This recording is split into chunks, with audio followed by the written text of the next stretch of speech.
Hello guys! Hello Cancer! Welcome dito sa aking channel, Kapalaran 888.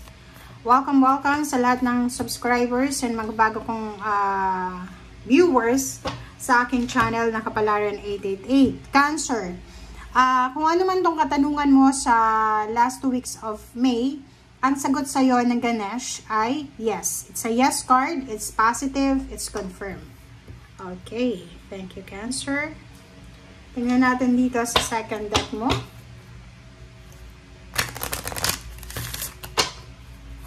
Okay, second deck tayo.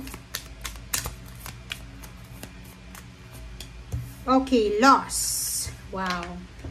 So, yung loss card na to, sinasabi ng baraso yun na maybe for almost how many, maybe 2 months, maybe 20 days or 20 weeks.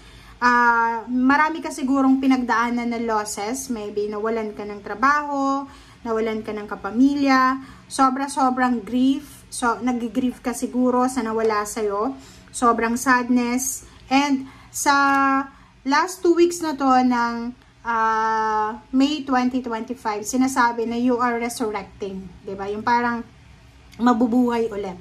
So, sinasabi ng baraso sa'yo na kumbaga alis ka, ma-overcome mo yung losses mo, yung sadness, yung grief na yan, and you will be resurrected. Babangon ka ulit, diba? Yung parang phoenix rising from the ashes, na babangon ulit galing sa pagkadapa. Okay, thank you.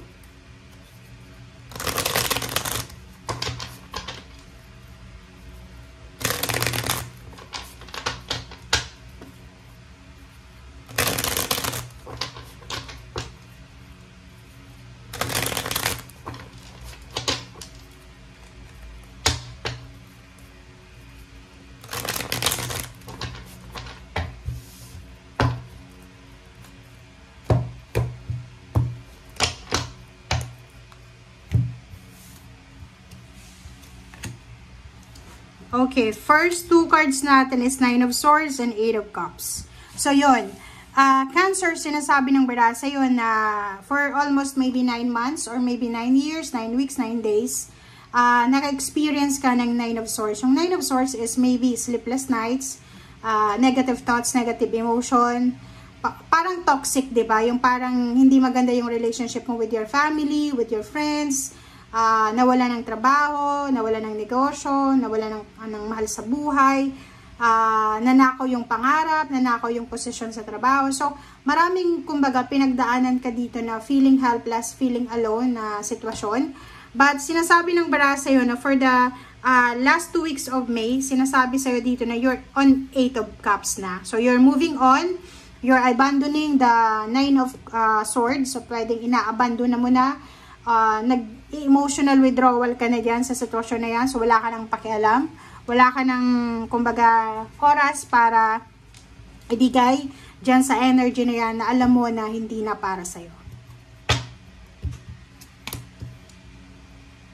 Okay, King of Wands and 6 of Wands. So, sinasabi ng baraso sa'yo dito na sa usaping trabaho tayo.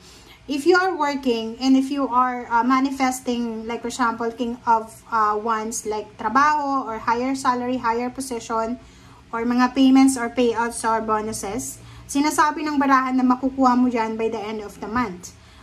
Sa trabaho, pwedeng meron nga na mapopromote, merong mag-homecoming from other country, meron ditong anak na gagraduate, pwedeng merong mga graduation or completion na mangyayari by the end of May. And at the same time, maraming mga tao, Cancer, yung papalakpakan ka. Diba? Papalakpakan ka, applause because of victory and success. Kasi itong 6 of Wands is victory and success. You will be victorious from 9 of Swords. Diba? Page of Swords, ang dami-daming good news ka na matatanggap, Cancer, regarding your past. Maraming mga good news ang parating sa'yo na pwedeng makatulong sa'yo para sa pagsimula mo ngayon, simula ngayon, patungo sa kinabukasan.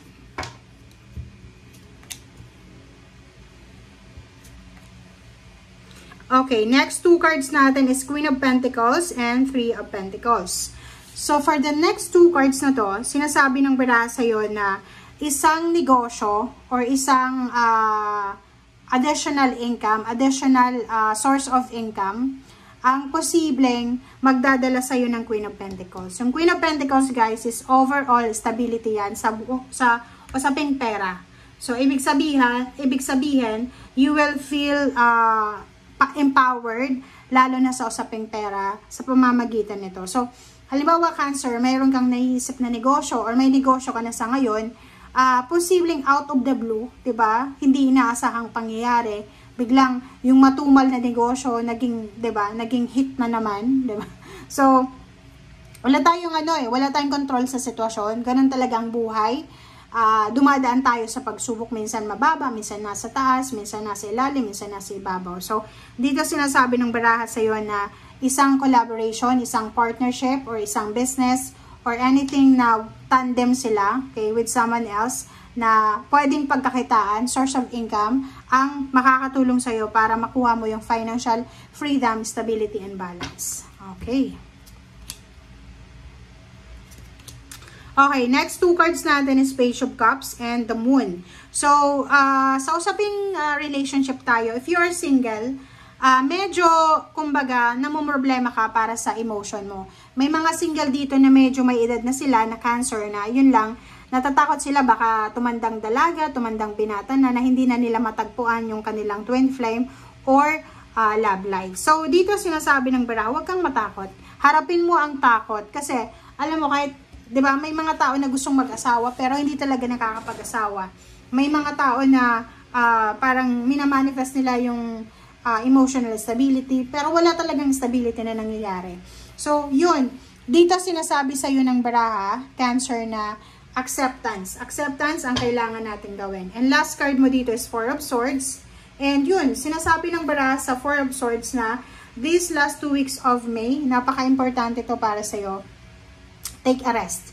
Magpahinga or bigyan ng sarili ng kapayapaan. Bigyan ng sarili ng time na makapag-rest, makapag-rejuvenate, makapag-meditate. Bigyan ng sarili ng time para, kumbaga, makaalis doon sa mga toxic na emotion, energy.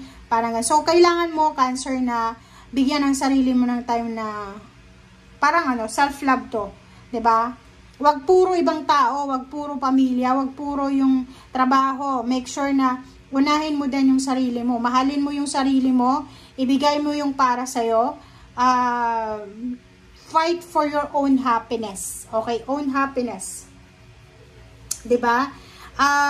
Sinasabi ng baraha sa'yo dito na makaka-recover ka. It's a recovery from losses, from Nine of Swords, from pain and heartaches. Lalo na kung may sakit ka, may mga physical health problems, emotional or psychological problems, ay posibleng makaka-recover ka dyan. Okay? Thank you guys for watching. Bye!